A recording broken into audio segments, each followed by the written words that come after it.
بسم اللہ الرحمن الرحیم۔ چوتھا درس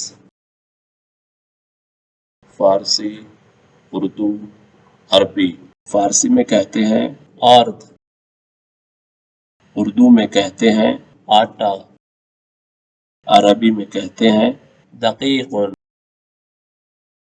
فارسی میں کہتے ہیں سبد، اردو میں کہتے ہیں ٹوکری،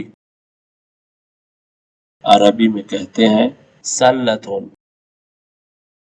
فارسی میں کہتے ہیں آتش، اردو میں کہتے ہیں آگ، عربی میں کہتے ہیں نار، فارسی میں کہتے ہیں پوست،